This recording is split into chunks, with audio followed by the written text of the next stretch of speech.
الحمد للہ رب العالمین والعاقبۃ للمتقین والصلاة والسلام علی اشرف الانبیاء والمرسلین نبینا محمد وعلی آلہ وصحبہ اجمعین، اما بعد۔ البناء العقدی کتاب کا آخری حصہ پڑھنے لگے ہیں۔ اس سے پہلے ہم نے عقیدے کے کچھ مقدمات پڑھے، اس کے بعد ارکان الایمان کے حوالے سے پڑھا۔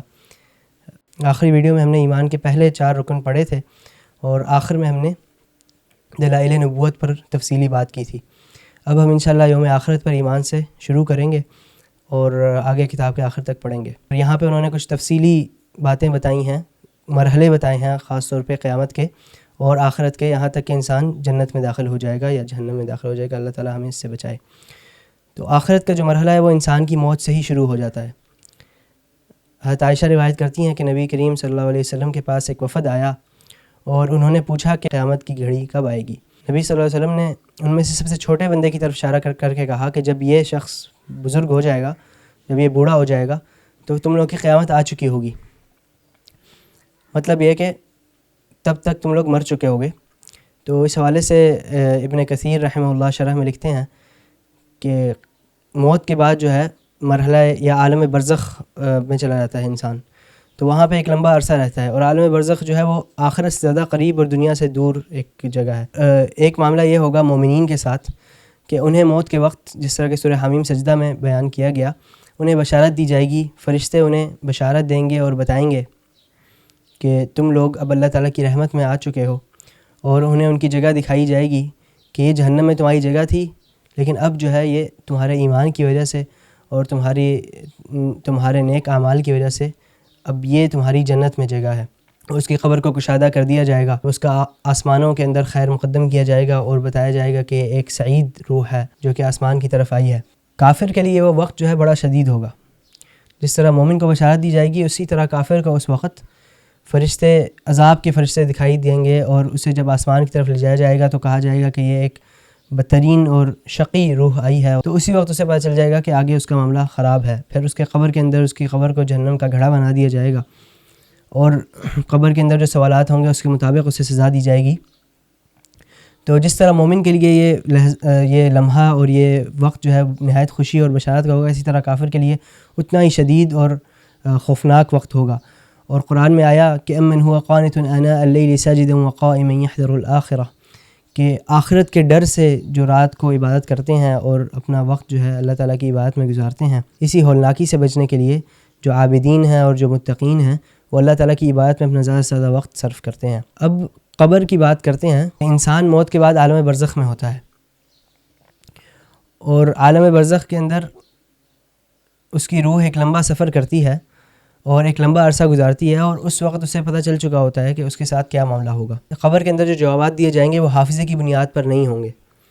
جس بندے نے یاد کیا ہوگا، صرف یہ بات یاد کی ہوگی اور اسے اس کا مطلب ہی نہ پتہ ہو، یا اس نے اس پر کبھی عمل کی کوشش نہ کی ہو، وہ اس سوال یا اس امتحان میں کامیاب نہیں ہوگا۔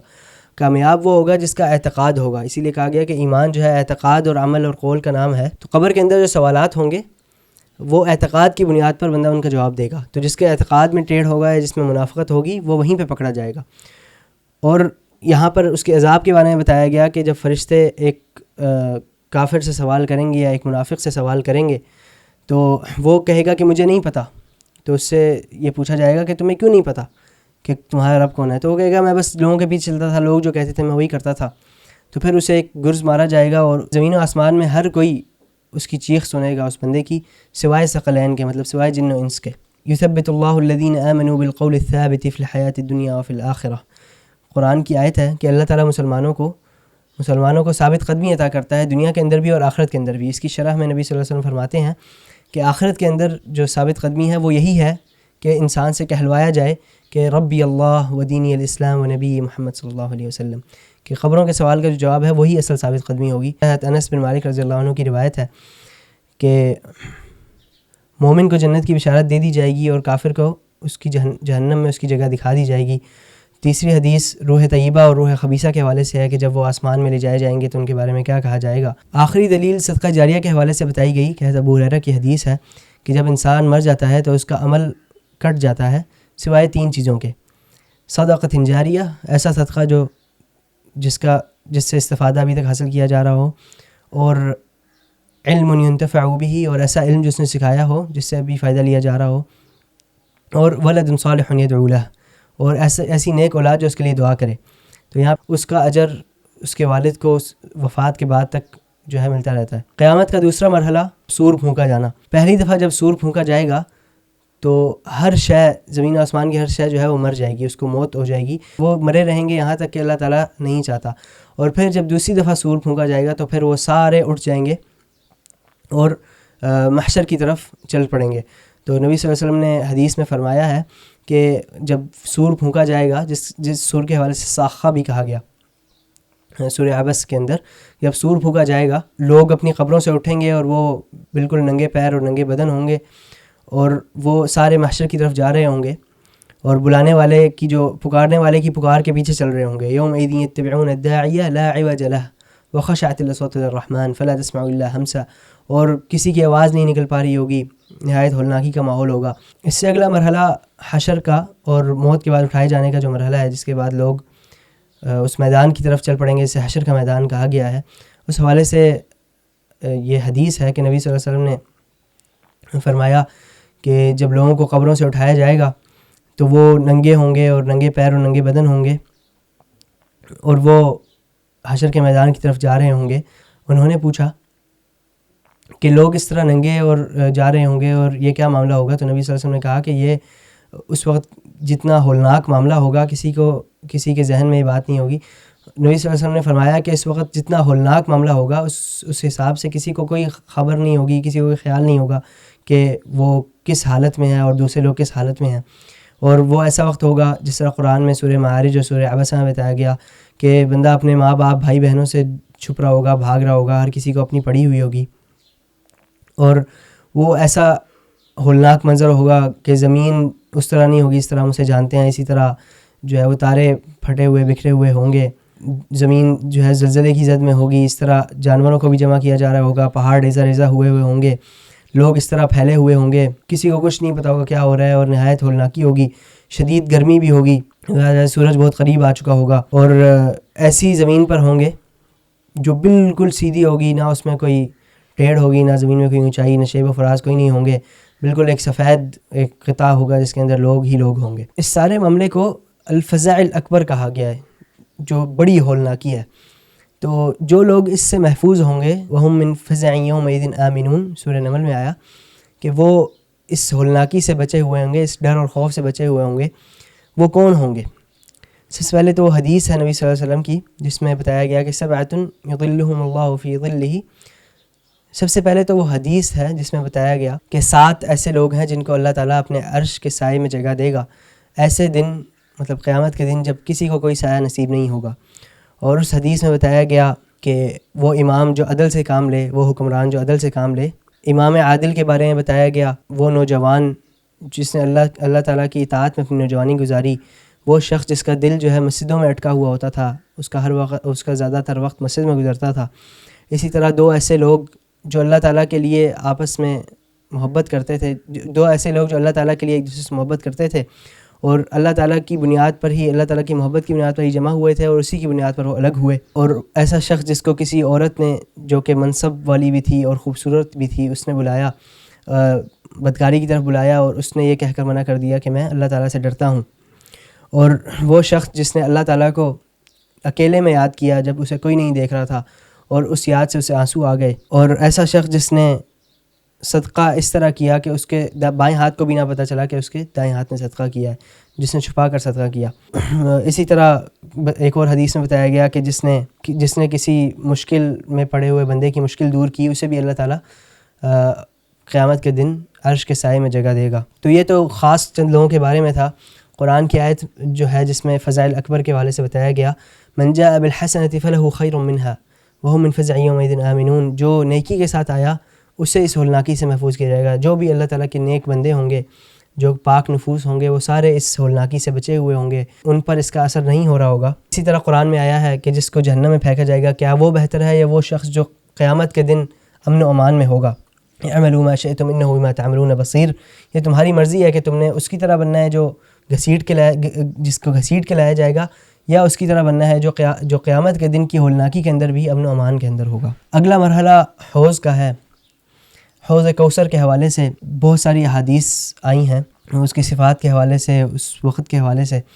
تو حوض وہ جگہ ہے جہاں پہ نبی کریم صلی اللہ علیہ وسلم اپنی امت کے ساتھ اور اپنے اصحاب کے ساتھ ملاقات کریں گے۔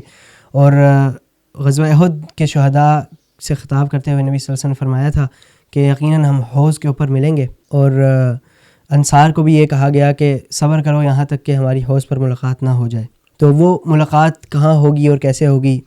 حوض کے بارے میں ایک حدیث ہے کہ یہ جو میرا حوض ہے یہ 1 مہینے کی مسافت تک ہے، مطلب اتنا لمبا ہے کہ 1 مہینے اس میں بندہ چلتا رہے، اور اس کا پانی جو ہے وہ دودھ سے زیادہ سفید ہے، اور اس کی جو خوشبو ہے وہ مسک سے زیادہ بہتر ہے، اور اس کے جو جام ہیں وہ آسمان کے نجوم، آسمان کے تاروں کی طرح ہیں، اور جو شخص اس سے پانی پیتا ہے وہ کبھی دوبارہ اسے پیاس نہیں لگتی۔ اور اسی طرح ایک اور حدیث میں بھی آیا، قاضی عیاض رحمہ اللہ کہتے ہیں کہ حوض کی جو احادیث ہیں وہ صحیح ہیں، اور حوض پر ایمان جو ہے وہ ہمارے اعتقاد کا حصہ ہے، اور وہ ساری احادیث جو حوض کے حوالے سے آئی ہیں، جو بنیادی احادیث ہیں، وہ تواتر کے ساتھ نقل ہوئی ہیں، اور کافی سارے صحابہ نے انہیں بیان کیا ہے۔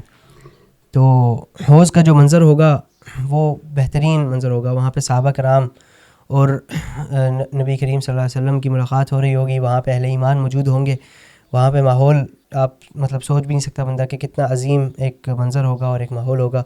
اللہ تعالیٰ ہمیں ادھر اکٹھا کرے، اللہ تعالیٰ ہمیں انہیں ادھر جو ہے نبی صلی اللہ علیہ وسلم کی ملاقات نصیب فرمائے۔ اس سے اگلا جو مرحلہ ہے وہ حساب و کتاب کی ابتدا کے لیے شفاعت کا مرحلہ ہے۔ حدیث میں آتا ہے کہ قیامت کے دن لوگ اس برے حال میں ہوں گے تو کچھ لوگ جمع ہوں گے اور شدید ہولناکی ہوگی، اور وہ شدید کرب کے اندر ہوں گے، سختی کے اندر ہوں گے، تو جمع ہوں گے اور کہیں گے کہ دیکھو ہمارا کیا حال ہو گیا ہے، ہم کس حالت تک پہنچ چکے ہیں۔ تو ایسا کرتے ہیں کہ کسی کے پاس چلتے ہیں اور کسی شخص کو دیکھتے ہیں جو ہمارے لیے شفاعت کرے، ہمارے لیے سفارش کرے کہ ہمارا حساب و کتاب شروع کیا جائے۔ تو وہ حضرت آدم علیہ السلام کے پاس آئیں گے اور کہیں گے کہ آپ اول الخلق ہیں، آپ کو اللہ تعالیٰ نے اپنے ہاتھوں سے بنایا اور فرشتوں سے جو ہے وہ سجدہ کروایا، تو آپ ہمارے لیے شفاعت کریں۔ تو حضرت آدم کہیں گے کہ مجھے اپنی معصیت یاد آتی ہے۔ حضرت آدم کہیں گے کہ اللہ تعالیٰ آج اس قدر غضبناک ہے جتنا وہ کبھی غضبناک نہیں ہوا، اور مجھے اپنی وہ نافرمانی یاد آتی ہے جو میں نے پھل کھا کر کی تھی۔ تو نفسی نفسی کہیں گے، اور وہ فرمائیں گے نفسی نفسی نفسی، اور پھر وہ کہیں گے کہ حضرت نوح علیہ السلام کے پاس جاؤ۔ تو لوگ حضرت نوح علیہ السلام کے پاس آئیں گے اور ان کی تعریف کریں گے، اور پھر کہیں گے کہ آپ کو عبد شکور، حضرت نوح علیہ السلام کے پاس آئیں گے اور کہیں گے کہ آپ پہلے رسول ہیں اور آپ کو عبد شکور کا لقب دیا گیا، تو آپ ہمارے لیے شفاعت کریں کہ آپ ہماری حالت نہیں دیکھ رہے۔ حضرت نوح علیہ السلام فرمائیں گے کہ مجھے وہ دعا یاد آ جاتی ہے، بد دعا یاد آ جاتی ہے جو میں نے اپنی قوم کو دی تھی، اور نفسی نفسی، اور تم لوگ حضرت موسیٰ کے پاس جاؤ۔ لوگ حضرت موسیٰ علیہ السلام کے پاس آئیں گے اور کہیں گے کہ اے موسیٰ آپ کلیم اللہ ہیں اور آپ کو اللہ تعالیٰ نے اولو العزم میں رسول میں سے بنایا، آپ کو اللہ تعالیٰ نے امتیاز عطا کیے، تو آپ ہمارے لیے شفاعت کریں۔ حضرت موسیٰ علیہ السلام کہیں گے کہ میں نے ایک ایسی جان کو قتل کیا تھا جس کا مجھے حکم نہیں دیا گیا تھا، نفسی نفسی، تم حضرت عیسیٰ ابن مریم کے پاس جاؤ۔ لوگ حضرت عیسیٰ ابن مریم لوگ حضرت عیسیٰ علیہ السلام کے پاس آئیں گے اور ان سے کہیں گے کہ آپ روح اللہ ہیں اور کلمت اللہ ہیں، اور آپ ہمارے لیے شفاعت کریں کہ آپ ہماری حالت نہیں دیکھتے۔ حضرت عیسیٰ فرمائیں گے، حضرت عیسیٰ اپنا کوئی گناہ نہیں بتائیں گے لیکن کہیں گے کہ نفسی نفسی، تم لوگ نبی کریم صلی اللہ علیہ وسلم کے پاس جاؤ۔ تو جب لوگ نبی علیہ السلام کے پاس آئیں گے اور کہیں گے کہ آپ افضل الخلق ہیں، آپ انبیاء کے سردار ہیں، آپ ہمارے لیے شفاعت کریں، تو نبی صلی اللہ علیہ وسلم کہیں گے کہ بالکل میں ہی اس شفاعت کے لیے ہوں، انا لہا۔ تو میں چل پڑوں گا یہاں تک کہ میں عرش کے پاس آؤں گا اور میں سجدے میں گر جاؤں گا، اور میں لمبا سجدہ کروں گا یہاں تک کہ اللہ تعالیٰ مجھے ایسی حمد اور ایسی ثنا اور ایسے نام بتائیں گے جن سے میں اللہ تعالیٰ کو پکاروں، اور میں ان سے جو ہے دعا کروں گا۔ پھر مجھے کہا جائے گا کہ اٹھو اور مانگو کیا مانگتے ہو، تو نبی کریم صلی اللہ علیہ وسلم فرمائیں گے امتی امتی۔ پھر کہا جائے گا کہ اے محمد صلی اللہ علیہ وسلم، اپنی امت میں سے وہ لوگ جن کے اوپر کوئی حساب نہیں ہے انہیں جنت کے دائیں دروازے سے داخل کرو، اور جو باقی لوگ ہوں گے وہ دوسرے دروازوں کے ساتھ دوسری امتوں کے لوگوں کے ساتھ داخل کیے جائیں گے۔ اور اس حدیث میں آتا ہے کہ جو جنت کا جو دروازہ ہے اس کی دہلیزوں کے درمیان اتنا فاصلہ ہوگا جتنا مکہ اور بصرہ کے درمیان فاصلہ ہے۔ اگلا مرحلہ حساب کے شروع ہونے کا مرحلہ ہوگا، جس میں اعمال لائے جائیں گے، اعمال پیش کیے جائیں گے، میزان رکھا جائے گا اور لوگوں کے ہاتھوں میں ان کے نامہ اعمال دیے جائیں گے۔ لکھتے ہیں کہ قیامت کا دن نہایت ہولناک دن ہوگا، لیکن اس دن کے اندر بھی مومنین کے لیے خیر ہوگی اور کافرین کے لیے ہی سارا شر ہوگا۔ اور جب نبی صلی اللہ علیہ وسلم شفاعت کریں گے اس کے بعد اللہ تعالیٰ حساب و کتاب کے لیے آئیں گے۔ آخرت کا دن نہایت شدید اور ہولناک دن ہوگا۔ اس دن کے اندر بھی مومنین کے لیے خیر ہی خیر ہوگی، البتہ کافروں کے لیے جو شر ہوگا وہ کسی بھی حساب سے زیادہ ہوگا۔ اور جب نبی صلی اللہ علیہ وسلم شفاعت فرما چکے ہوں گے تو اس کے بعد اللہ رب العزت آئیں گے اور حساب شروع کریں گے۔ وجیء یومئذ بجہنم، قیامت کے دن جہنم کو لے کر آیا جائے گا۔ اس وقت انسان کو یاد آئے گا کہ کاش کہ میں کچھ کر لیتا، کاش میں ایمان لے آتا۔ اور حدیث میں آتا ہے کہ جہنم ایسی ہے جس کے 70,000 کونے ہوں گے اور ہر کونے سے 70,000 فرشتے اسے کھینچ رہے ہوں گے، اتنی بڑی اور ہولناک جہنم ہوگی۔ اور اس کے بعد تمام لوگوں کا ایک ایک کر کے حساب شروع ہوگا۔ تو اللہ تعالیٰ فرماتا ہے فَوَرَبِّكَ لَنَسْأَلَنَّهُمْ أَجْمَعِينَ عَمَّا كَانُوا يَعْمَلُونَ، جو وہ عمل کرتے رہے ہیں اس کے حوالے سے سوال کیا جائے گا۔ اور نبی کریم صلی اللہ علیہ وسلم فرماتے ہیں کہ تم میں سے کوئی بھی ایسا بندہ نہیں ہے جس کی قیامت کے اندر اللہ تعالیٰ کے ساتھ گفتگو ہو، حساب و کتاب ہو بغیر کسی ترجمان کے، اور اس کے دائیں اور بائیں اس کے اعمال ہوں گے اور اس کے سامنے جہنم ہوگی۔ اور پھر فرمایا کہ اس جہنم سے بچو چاہے وہ ایک کھجور کے ذریعے ہی کیوں نہ ہو۔ اب حساب کے جو انواع ہیں، حساب 2 طریقوں کا ہوگا، ایک حساب یسیر ہوگا اور دوسرا حساب عسیر ہوگا۔ حساب یسیر جو ہے اس کے حوالے سے نبی صلی اللہ علیہ وسلم فرماتے ہیں کہ یہ جو حساب یسیر ہے یہ کوئی حساب نہیں ہوگا، یہ صرف اعمال پیش کیے جائیں گے۔ وہ فرماتے ہیں کہ جس بندے سے کوئی گفتگو کی گئی یا پوچھا گیا وہ بندہ ہلاک ہو گیا۔ البتہ جن کے ساتھ حساب یسیر کا معاملہ ہوگا وہی لوگ ہوں گے جن کا نامہ اعمال لایا جائے گا، ان کے اعمال پیش کیے جائیں گے اور پھر فیصلہ سنا دیا جائے گا، الا ہے کہ کسی سے پوچھ لیا گیا، جب اس سے پوچھا جائے گا یا تفصیلات میں جایا جائے گا تو پھر وہ انسان ہلاک ہو جائے گا۔ اور حساب عسیر یہی ہوگا کہ اعمال پیش کیے جائیں گے، پھر ان پر سوالات کیے جائیں گے۔ کچھ لوگ اس مرحلے پر کوشش کریں گے کہ وہ جھوٹ بول کر بچ جائیں، اور انسان کی بے بسی دیکھیں اور خصلت دیکھیں کہ وہ اپنے رب کے ساتھ اس وقت بھی جھوٹ بولنے کی کوشش کرے گا۔ تو حدیث میں آتا ہے کہ ایک شخص کو لایا جائے گا، اللہ تعالیٰ اس سے پوچھے گا کہ کیا میں نے تمام نعمتیں نہیں دی تمہیں؟ پھر پوچھے گا کیا تم نے کبھی حساب و کتاب کے بارے میں سوچا؟ تو وہ کہے گا کہ نہیں۔ تو اللہ تعالیٰ فرمائیں گے کہ آج ہم بھی تمہیں اسی طرح بھلا دیں گے جس طرح تم نے ہمیں بھلایا تھا۔ پھر ایک اور بندے کو لایا جائے گا، اس سے بھی یہی پوچھا جائے گا اور وہ یہی جواب دے گا کہ نہیں میں بھول گیا، میں نے اس حوالے سے سوچا ہی نہیں۔ تو اسے بھی یہی کہا جائے گا تمہیں بھی بھلا دیا جائے گا۔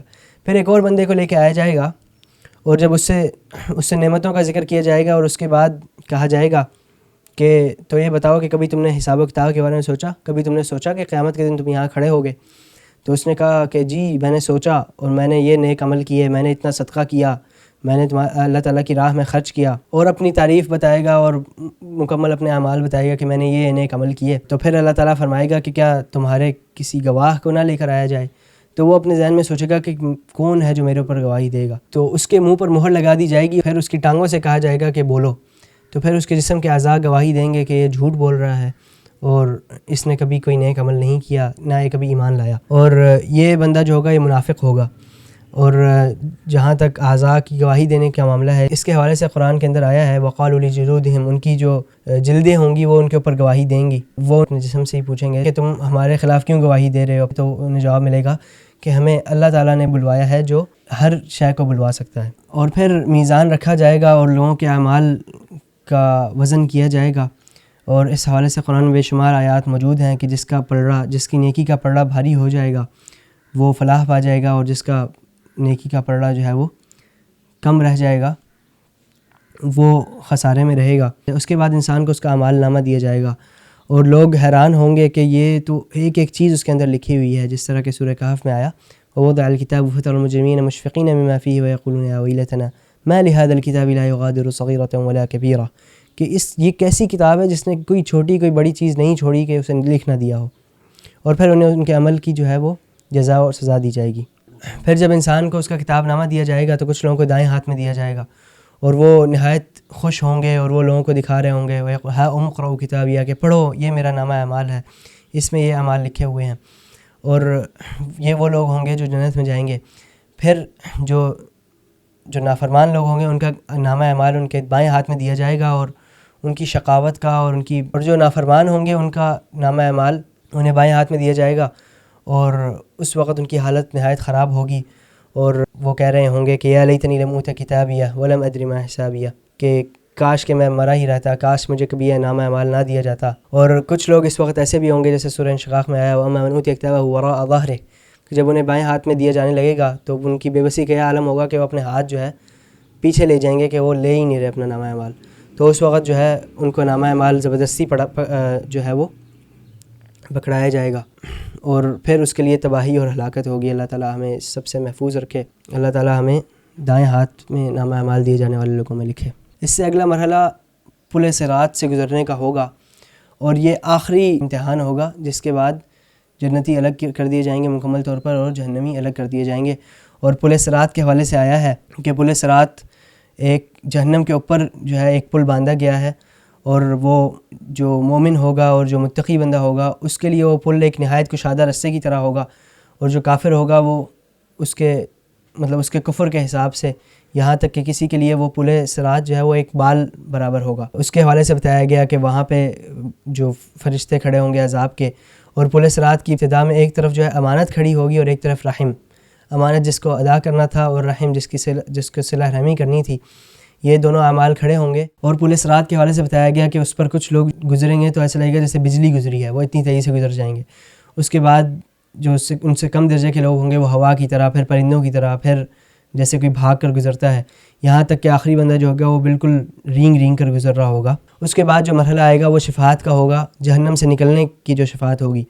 ایک شفاعت ہے جو نبی صلی اللہ علیہ وسلم کے لیے خاص ہے جسے مقام محمود کہا گیا، وہ قیامت کے دن جو شفاعت ہے جو ابتدائے حساب کی جو شفاعت ہوگی.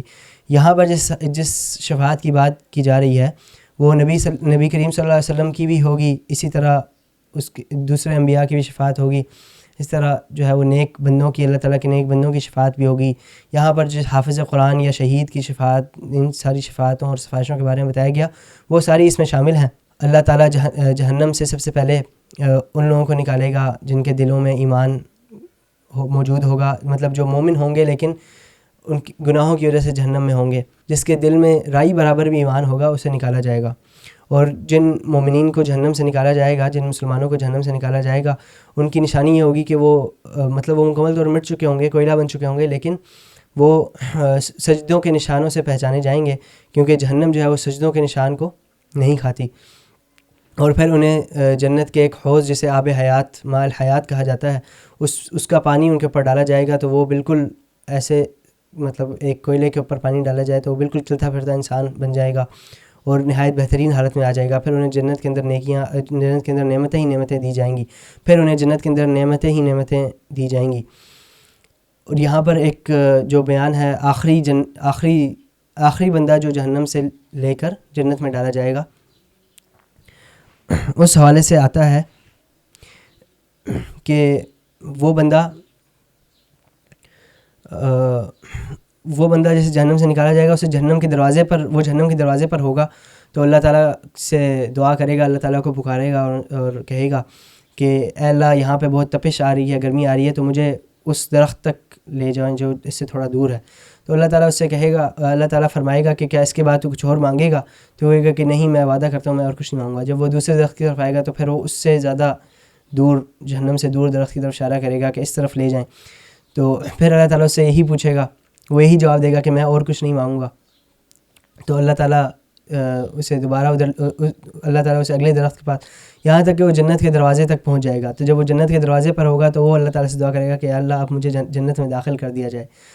تو اللہ تعالیٰ اس وقت ہنسے گا اور کہے گا کہ یا ابن آدم ما اغدرک، کہ تم کتنے اپنی بات سے پھر جانے والے ہو. اور پھر اسے جنت میں داخل کیا جائے گا. اچھا، جب وہ جنت میں داخل ہوگا تو کہے گا کہ اللہ تمام لوگ جنت میں آ چکے ہیں اور جس کو جو ملنا تھا وہ مل چکا ہے. تو اللہ تعالیٰ فرمائے گا کہ تم یہ سب کچھ جو بھی تمہیں نظر آ رہا ہے آنکھوں سے، تمہیں اتنا ہی دیا جاتا ہے اور اتنے 10 گنا، اس کے 10 گنا تمہیں اور دیا جاتا ہے. تو وہ کہے گا کہ آپ میرے ساتھ مذاق کر رہے ہیں جبکہ آپ رب العالمین ہیں. اللہ تعالیٰ ہنسے گا اور پھر وہ فرمائے گا کہ میں تمہارے ساتھ مذاق نہیں کر رہا، ولیکنی علی ما اشاء قادر، البتہ میں جو کرنا چاہوں میں اس چیز پر قادر ہوں. تو یہ جنت کے بیان کے اندر آتا ہے. اسی طرح جنت کے حوالے سے یہ حدیث ہے کہ جنت کے اندر اللہ تعالیٰ نے ایسی نعمتیں دی ہیں اور اسی طرح جہنم کے اندر ایسی چیزیں رکھی ہیں جو کسی نے نہیں دیکھی. اور جنت کی نعمتوں کے حوالے سے کہا جاتا ہے کہ دنیا کے اور اسی حوالے سے جو حدیث ہے کہ دنیا کے اندر جو سب سے زیادہ نعمت میں رہنے والا کافر شخص ہوگا اسے جہنم میں صرف ایک ڈبکی دی جائے گی اور پھر کہا جائے گا کہ کیا تم نے کبھی کوئی نعمت دیکھی ہے؟ یہ وہ شخص ہوگا جو دنیا میں سب سے زیادہ نعمت دیکھ چکا ہوگا. تو وہ کہے گا کہ نہیں میں نے کبھی نعمت نہیں دیکھی. مطلب جہنم کا عذاب اتنا شدید ہوگا کہ اسے اپنی ساری زندگی کی نعمتیں مکمل بھول جائیں گی. اسی طرح جو دنیا کے اندر جو بندہ سب سے زیادہ شدید حالات میں رہا ہوگا، سب سے زیادہ، اس کو جنت کے اندر صرف ایک ڈبکی دی جائے گی اور پھر اسے کہا جائے گا کیا تم نے کبھی کوئی تنگی دیکھی ہے؟ جو کہے گا کہ میں نے کبھی برے حالات دیکھے ہی نہیں ہیں. اور جنت والوں کی جو سب سے بڑی نعمت انہیں جو دی جائے گی وہ اللہ تعالیٰ کا دیدار ہوگا. اور وجوہ یومئذ ناظرہ الی ربها ناظرہ، کہ اس دن ایسے چہرے ہوں گے جو اپنے رب کو دیکھ رہے ہوں گے اور وہ نہایت بہترین حالت میں ہوں گے اور حشاش بشاش ہوں گے. تو جنت کے بیان میں انہوں نے ایک کتاب بتائی ہے ابن القیم کی، حاد الافراح عن بلاد الارواح. حاد الافراح ابن القیم کی ایک کتاب انہوں نے یہاں بتائی جنت کے ذکر کے حوالے سے، اور وہ نہایت ہی خوبصورت کتاب ہے جس میں جنت کی صفات اور جنت کے مناظر کا ذکر کیا گیا ہے.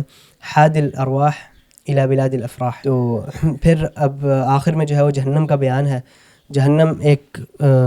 جہنم ایک شدید اور نہایت ہی ہولناک جگہ ہے جس کو سرکشوں اور باغیوں کے لیے بنایا گیا ہے، اور وہاں انہیں ہمیشہ ہمیشہ کے لیے عذاب دیا جائے گا. اور جہنم کی جو آگ ہے وہ دنیا کی آگ سے 70 گنا زیادہ تیز اور 70 گنا زیادہ سخت اور شدید ہے. اور جہنم کے اندر جو ہے مختلف قسم کے عذاب ہیں. کسی کو تنور میں لٹایا جائے گا، کسی کو گرز سے جو ہے، جس طرح ایک حدیث ہے نبی صلی اللہ علیہ وسلم کی، ایک طویل حدیث ہے جس میں مختلف معصیتوں میں پڑے لوگوں کی مختلف جزائیں بتائی گئی ہیں کہ انہیں جہنم کے اندر یہ سزائیں دی جا رہی ہوں گی. تو اس میں قرآن کی آیات ہیں کہ قرآن کی آیت ہے، اسی طرح قرآن کی آیت ہے کہ کلما نضجت جلودہم بدلناہم جلودا غیرہا لیذوقوا العذاب، کہ جب ان کی کھالیں پک جائیں گی، ان کی چمڑیاں بالکل پک جائیں گی اور ختم ہو جائیں گی، تو پھر انہیں دوبارہ ان کی چمڑی جو ہے وہ نہیں کر دی جائے گی تاکہ انہیں دوبارہ عذاب کا مزہ چکھنا پڑے. اللہ تعالیٰ ہمیں سنجات دے. تو یہاں پر وہ لکھتے ہیں کہ جنت اور جہنم کے جو معاملات ہیں اور تفصیلات ہیں وہ جنت کی اتنی خوبصورت اور جہنم کی اتنی شدید ہیں، ایک بندہ انہیں صحیح طریقے سے جب پڑھ لے تو یہ اس کے لیے تزکیہ کا ایک بہت بڑا راستہ ہوتا ہے کہ وہ پھر اپنے آپ کو ریوائز کرتا ہے، اور اس کی پوری کوشش پر یہی رہتی ہے کہ وہ کسی طرح جنت میں چلا جائے اور جہنم کے قریب بھی نہ پھٹکے. اب آ جاتے ہیں ایمان کے چھٹے رکن کی طرف، قضاء اور قدر اور ان کی خیر و شر کے اوپر ایمان لانا. سب سے پہلے انہوں نے نکتہ بیان کیا ہے کہ اللہ تعالیٰ کی قدرت میں مکمل شر کسی بھی چیز میں نہیں ہوتا، کسی معاملے میں نہیں ہوتا. البتہ وہ ظاہری طور پر شر لگ رہا ہوتا ہے اور اس میں سے کوئی خیر نکلتی ہے، یا کچھ پہلو اس کے جو ہے وہ شر ہوتے ہیں اور کچھ پہلو خیر ہوتے ہیں. یہ اللہ تعالیٰ کی جو قضاء اور قدر ہے اس میں خاصیت ہے. اور اس کی مثال انہوں نے بتائی کہ جیسے انسان کا کوئی محبوب مر جاتا ہے تو وہ اس کی تقدیر میں لکھا ہوتا ہے اور وہ اعتراض کرتا ہے اور وہ جو ہے وہ گریہ کرتا ہے اور اسے بالکل شر سمجھ رہا ہوتا ہے کہ اس میں کون سی خیر ہوگی، لیکن اس کے اندر جو ہے وہ اور بھی بہت سی چیزیں ہو سکتی ہیں، جیسے کہ اسے آزمائش دی جاتی ہے. اس کے جو ہے وہ جب وہ صبر کرتا ہے تو اسے آزمائش دی جا رہی ہوتی ہے، اور صبر کی وجہ سے اس کی جو نیکیاں ہیں اور صبر کی وجہ سے اس کی نیکیاں بڑھ رہی ہوتی ہیں، اس کے درجات بلند ہو رہے ہوتے ہیں. تو ایمان بالقدر کا مطلب کیا ہے اور ہم کس طرح قدر کے اوپر ایمان لائیں؟ سب سے پہلے تو ایمان بالقدر کا مطلب کیا ہے اور ہم قدر کے اوپر ایمان کیسے لے کر آئیں؟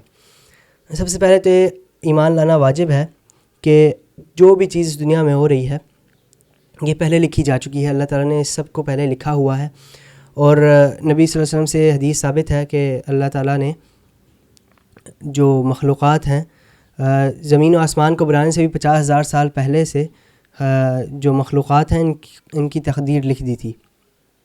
جس وقت اللہ تعالیٰ کا عرش جو ہے وہ، اب یہ بات آ جاتی ہے کہ ایمان بالقدر کیا ہے اور ہم ایمان کیسے لے کر آئیں قدر کے اوپر. سب سے پہلے ہمیں اس بات پر ایمان لانا ہے کہ اللہ تعالیٰ نے کہ جو بھی معاملہ دنیا کے اندر ہوتا ہے وہ پہلے اللہ تعالیٰ نے لکھ دیا ہے. اور یہ حدیث میں آیا ہے کہ آسمان اور زمین کے بنانے سے 50,000 سال پہلے اللہ تعالیٰ نے تمام مخلوقات کی تقدیر لکھ دی تھی. اور تقدیر کے سامنے ہمارا کیا رویہ ہونا چاہیے، ہمارا کیا طریقہ ہونا چاہیے؟ پہلی چیز ہے کہ صبر کرنا چاہیے. جو مصیبتیں ہیں ان کے اوپر صبر کرنا چاہیے، کیونکہ صبر نہ کرنے سے ایمان کمزور ہوتا ہے، قدر کے اوپر ایمان کمزور ہوتا ہے، اور اس پہ پھر جو ایمان کے بنیادی ارکان ہیں اس میں خلل پڑتا ہے، اور اس کی سزا بھی دی جا سکتی ہے اسے. دوسرا جو معاملہ ہے وہ رضا کا ہے، کہ اس پر راضی ہونا. اور جہاں تک رضا کی بات ہے وہ واجب نہیں ہے، علماء کا اس میں اختلاف ہے، لیکن یہ بات کی جاتی ہے، یہ بات عام طور پہ کہی یہ بات عام طور پہ کہی گئی کہ رضا جو ہے، تقدیر کے اوپر رضامند ہونا، راضی رہنا، یہ ایک عظیم مقام ہے. اس کے اوپر وہی بندہ رہ سکتا ہے جس کا ایمان نہایت پختہ ہو. تو جو ایمان بالقدر ہے اس کے ایمان بالقدر کے کمزور ہونے کا جو مظہر ہے وہ صبر نہ کرنا ہے، اور اس کی طاقتور، زیادہ مضبوط اور بہت مضبوط ہونے کا جو مظہر ہے وہ راضی مند ہونا ہے، وہ رضامند ہونا ہے. ایمان بالقدر کے اثار کیا ہوتے ہیں، اس کے پھل کیا ہوتے ہیں؟ اچھا، یہاں پہ ایمان بالقدر کے فوائد بتائے گئے ہیں. پہلا فائدہ یہ ہے کہ انسان پھر مصیبتوں پر صبر کرتا ہے. جس کو پتہ ہوتا ہے کہ جو مصیبت آ رہی ہے یہ تقدیر میں لکھی گئی ہے، تو پھر اس سے زیادہ اس کی جان نہیں جلتی، زیادہ اس کی روح نہیں تڑپتی، وہ پھر صبر کرتا ہے. یہ بذات خود ایک فائدہ ہے. اور پھر اس کا یہ ایمان بھی ہو کہ اس صبر کی وجہ سے اسے نہایت عظیم اجر ملے گا. اس کے بعد رضامندی اور سکینت اور طمأنینت، انسان کو جو اطمینان رہتا ہے، اس کو جو سعادت رہتی ہے، وہ بھی ایمان بالقدر کی وجہ سے رہتی ہے. کوئی بھی ایسی چیز نہیں ہے جو انسان کو، جب اس کا ایمان نہایت مضبوط ہو جاتا ہے تقدیر کے اوپر، تو پھر کوئی بھی ایسا معاملہ نہیں ہے جو اسے جس کی وجہ سے وہ لڑکھڑا جائے، یا جس کی وجہ سے جو ہے وہ پریشانی میں پڑ جائے. ایسی پریشانی جو مطلب لمبی پریشانی اور شدید پریشانی جو ہے اسے نہیں ہوتی. پھر تیسری جو ہے تیسرا ایمان بالقدر کا جو فائدہ ہے وہ ثواب کا ہے، اور اس کا نعم البدل یقیناً دیا جائے گا. جو بھی معاملہ انسان کے ساتھ ہوتا ہے جو کہ اسے برا لگ رہا ہے، اس پر وہ صبر کرتا ہے اور رضامند رہتا ہے، تو یقیناً اس سے ثواب بھی ملتا ہے، اور اس کا اسے دنیا کے اندر اور آخرت کے اندر، یا دنیا کے اندر یا آخرت کے اندر اس کا نعم البدل بھی اسے دیا جاتا ہے. جس طرح وہ حدیث ہم نے تھوڑی دیر پہلے پڑھی کہ جس بندے کو دنیا کے اندر ساری نعمتیں ہوں گی، اسے جہنم میں ڈالا جائے گا تو وہ کہے گا کہ میں نے کبھی نعمت دیکھی نہیں. اور جس کو دنیا کے اندر شدید ترین حالات کا سامنا ہوگا، وہ جنت میں جب ڈالا جائے گا تو اس کا نعم البدل ہی دکھا ہوگا، جس پر وہ جواب میں کہے گا کہ میں نے کبھی کوئی تنگی ہی نہیں دیکھی. اور ایمان بالقدر کا ایک اور فائدہ یہ ہے کہ انسان کا عمل درست ہو جاتا ہے. خاص طور پر جب اس کا کوئی معاملہ ہوتا ہے یا اس کے ساتھ کوئی سختی پیش آتی ہے، تو پھر اس کا جو عمل ہے، اکثر جو ہے جب انسان عجلت کے اندر یا غصے کے اندر کوئی کام کرتا ہے یا غم کے اندر کرتا ہے تو اپنے آپ کا نقصان کر بیٹھتا ہے. البتہ جب اس کا ایمان مضبوط ہوتا ہے تقدیر کے اوپر، تو پھر وہ کسی ایسے کام سے گریز کرتا ہے جو اس کے لیے نقصان دہ ہو. اب یہاں پر ایک سوال ہے کہ هل يصح لأحد ان يحتج. اب یہاں پر ایک سوال ہے کہ اگر کوئی بندہ اپنے گناہوں کی تبریر کرے، اپنے گناہوں کو جو ہے وہ جسٹیفائی کرے یہ کہہ کر کہ تقدیر میں لکھا ہوا تھا، تو اس حوالے سے کیا یہ بات صحیح ہے؟ تو اس میں انہوں نے بتایا ہے کہ یہ بات بالکل ٹھیک نہیں ہے. انسان کو جس طرح اس بات پر ایمان لانا ہے کہ ہر چیز تقدیر میں ہے، اسی طرح اس بات پر ایمان لانا ہے کہ اللہ تعالیٰ نے انسان کو ارادت دیا ہے. انسان کو جو ہے وہ اسی طرح ایمان کا حصہ یہ بھی ہے کہ اللہ تعالیٰ نے انسان کو صحیح اور غلط کا بتا کر اختیار دیا ہے. تو انسان جو بھی گناہ کرتا ہے وہ اپنی مرضی سے کرتا ہے، اور اس بات پر ہمارا ایمان ہے. اب یہاں ایک سوال آتا ہے کہ اگر کوئی بندہ اپنے گناہوں کو جسٹیفائی کرے اور یہ کہے کہ یہ لکھے گئے تھے تقدیر میں اس لیے کیے ہیں، تو اس حوالے سے انہوں نے بتایا کہ یہ بالکل ٹھیک بات نہیں ہے. جس طرح ہمارے ایمان میں تقدیر پر ایمان لانا موجود ہے، اسی طرح یہ اس بات پر ایمان لانا بھی موجود ہے کہ انسان کو اختیار دیا گیا، انسان کو صحیح اور غلط کا راستہ دکھا کر. قرآن میں متعدد جگہوں پر آیا کہ پھر بھی انسان نے اختیار کیا، انسان نے غلط راستہ اختیار کیا، انسان نے جو ہے وہ نافرمانی کی، تو یقیناً اسے یہ سب کرنے کا اللہ تعالیٰ نے موقع دیا، اور اللہ تعالیٰ نے اس کو راستہ دیا، تب ہی جا کے اس نے کیا.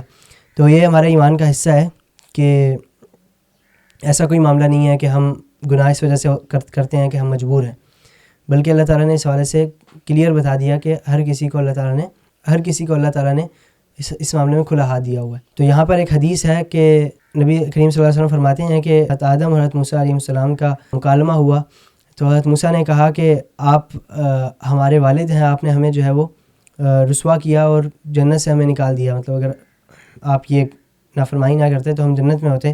حضرت آدم نے جواب دیا کہ اے موسیٰ، آپ تو بڑے عظیم نبی ہیں، اللہ تعالیٰ کے ایک بڑے عظیم بندے ہیں، آپ مجھے ایسی چیز پر ملامت کر رہے ہیں جو میرے پیدا ہونے سے بھی 40 سال پہلے میری تقدیر میں لکھی گئی تھی. تو نبی صلی اللہ علیہ وسلم فرماتے ہیں کہ حضرت آدم نے کیا ہی حضرت موسیٰ کو دلیل دی آگے سے، مطلب یہ بات بالکل ٹھیک تھی حضرت آدم کی کہ آپ ایسی چیز پر ملامت کر رہے ہیں جو اچھا بھی یہ سارا کٹ.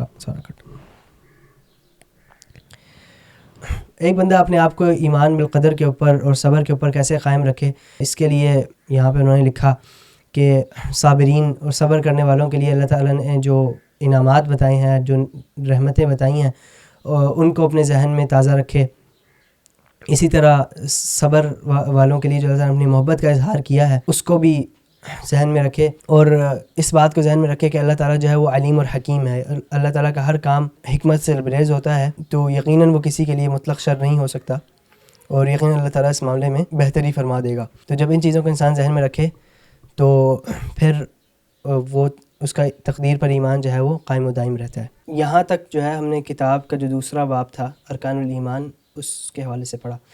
کتاب کا تیسرا اور آخری جو باب ہے وہ ان چیزوں سے متعلق ہے جو ایمان کے منافی ہیں، جو ایمان کے اندر کمی کرتی ہیں یا ایمان کی ضد ہیں. انہوں نے لکھا کہ اس باب کے 2 فائدے ہیں. پہلے کہ جب انسان جانتا ہے کہ یہ گناہ ہے اور یہ ان کی عظمت ہے تو پھر وہ ان سے دور رہتا ہے، ان سے بچ سکتا ہے. دوسرا ہے کہ جب اسے گناہوں کا پتہ چلتا ہے تو وہ جس ایمان کے اوپر ہے اسے اس کی قدر ہوتی ہے اور وہ اس پہ جو ہے وہ مضبوطی سے کاربند بھی رہتا ہے. ابن تیمیہ کا قول ہے کہ جو بندہ شر کو نہیں جانتا، جو برائی کو نہیں جانتا، اس کے حوالے سے یہ ڈر ہوتا ہے کہ وہ برائی میں پڑ نہ جائے نہ جانتے ہوئے. اور یہ معاملہ بھی ہوتا ہے جو بندہ برائی کو نہیں جانتا وہ اس کی مخالفت نہیں کر پاتا، کیونکہ برائی کی مخالفت کرنا ہمارے ایمان کا تقاضا ہے. تو جو بندہ برائی کو جانتا ہی نہیں ہے وہ کیا ہے، تو پھر وہ اس کی مخالفت بھی نہیں کر پاتا صحیح طریقے سے. تو اس لیے اس حوالے سے علم رکھنا ضروری ہے. اور یہاں پر جو صحابہ کرام کا عمل ہے وہ یہ ہے کہ صحابہ کرام کے حوالے سے ابن ابی ملیکہ ایک تابعی ہیں، وہ لکھتے ہیں کہ میں 30 صحابہ کرام کو دیکھا اور انہیں پایا، اور میں نے ان سب کو جو ہے اپنے حوالے سے اپنے بارے میں نفاق سے ڈرتے ہوئے دیکھا. صحابہ کرام نفاق سے اتنا ڈرتے تھے. حضرت عمر کے حوالے سے تو حضرت عمر رضی اللہ عنہ کے حوالے سے تو سب کو پتہ ہی ہے کہ وہ تو یہاں تک کہتے تھے کہ اگر زمین و آسمان میں کہا جائے کہ صرف ایک بندہ منافق ہے تو مجھے لگے گا کہ وہ میں ہوں، مجھے ڈر ہوگا کہ وہ میں ہوں. تو صحابہ کرام جو تھے ان کو ہر وقت یہ ڈر لگا رہتا تھا کہ کہیں وہ منافقین میں تو نہیں لکھے جا رہے، کہیں ان کا کوئی عمل نفاق کی طرف تو نہیں جا رہا، ریاکاری کی طرف تو نہیں جا رہا. تو اور ہم آج کل لکھتے ہیں کہ ہم آج کل ایسے بیٹھے ہوئے ہیں جیسے ہمیں بالکل جنت کی چابیاں دے دی گئی ہیں، اور جبکہ صحابہ کرام کا معاملہ اس سے بالکل الٹ تھا. تو خلاصہ یہ ہے کہ کفر، شرک اور نفاق ہیں، ان کو جاننا اور پڑھنا اس لیے ضروری ہے تاکہ ان سے بچا جا سکے اور ان کی ہولناکی اور ان کی برائی کا احساس دل میں رہے. اب آ جاتے ہیں کفر کی طرف. سب سے پہلے جو ہے کفر کا بیان ہے. کفر کے اندر کفر اصغر ہے اور کفر اکبر ہے. کفر اصغر وہ معاملات ہیں جن کو نبی صلی اللہ علیہ وسلم نے کفر کہا، لیکن وہ ایسے معاملات نہیں جو انسان کو اسلام کے دائرے سے خارج کر دیں یا اس کے اوپر جہنم واجب ہو جائے اس وجہ سے. جیسے ایک حدیث میں آیا کہ 2 طرح کے لوگ ہیں جنہوں نے کفر کیا. ایک وہ جنہوں نے کسی کے نسب اور حسب کے اندر لعن تان کی، اور دوسرا جس نے میت کے اوپر نوحہ کیا، مطلب جو ممنوع گریہ زاری ہے وہ کی. اور اسی طرح ایک اور حدیث میں آیا کہ میرے بعد تم کافر نہ ہو جانا کہ تم ایک دوسرے کی گردنیں مارنے لگ جاؤ، مطلب آپس میں جنگ کرنے لگ جاؤ. تو یہاں پہ جو کفر ہے وہ مطلب یقیناً اس کی وہ ایک شدید معاملہ ہے، البتہ وہ ایسا معاملہ نہیں جو کفر اصغر ہے کہ جس کی وجہ سے انسان اسلام سے خارج ہو رہا ہے یا جہنم میں ہمیشہ کے لیے جلے. اب آتے ہیں کفر اکبر کی طرف. کفر اکبر کے انہوں نے 5 انواع بتائے ہیں. پہلا جو ہے وہ کفر التکذیب ہے، جھٹلانے والا کفر. یہ ان کے بارے میں بات ہو رہی ہے جو انبیاء کو جھٹلاتے ہیں اور ان کی آئی ہوئی رسالت کو غلط قرار دیتے ہیں. اور یہاں لکھا ہے کہ وہ لوگ کم ہوتے ہیں، عام طور پہ کفار میں جھٹلانے والے کم ہوتے ہیں، کیونکہ اللہ تعالیٰ نے ایسے براہین اور ایسے معجزات دیے ہوئے ہوتے ہیں کہ اس کے بعد جھٹلانے کی کوئی گنجائش نہیں ہوتی. تو مشرکی جو کافر ہوتے ہیں ان میں سے جھٹلانے والے کم ہوتے ہیں. دوسرا جو معاملہ ہے کفر الاباء والاستکبار، جو تکبر کے اندر جو ہے کفر کرتے ہیں.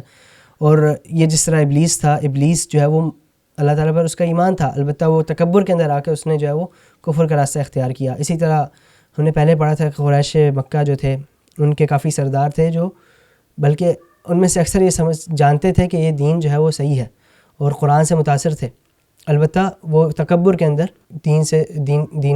تکبر کے اندر جو ہے وہ کفر کرتے تھے. تیسرا کفر الاعراض ہے. اعراض کا مطلب یہ ہے کہ اسے چھوڑ دیا جائے، مطلب جو نبی صلی اللہ علیہ وسلم جو بات کہہ رہے ہیں اسے نہ سنا جائے، ٹھیک ہے، اسے سنا بھی نہ جائے، اس سے بس منہ پھیر لیا جائے، نہ اس پر ایمان لایا جائے، نہ اس کی تکذیب کی جائے، تو یہ بھی کفر ہے. اگلا کفر جو ہے وہ کفر شک ہے.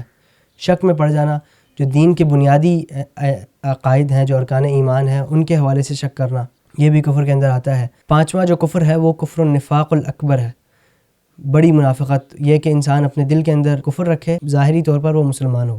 اب شرک کی بات ہوتی ہے. شرک کی 2 اقسام ہیں.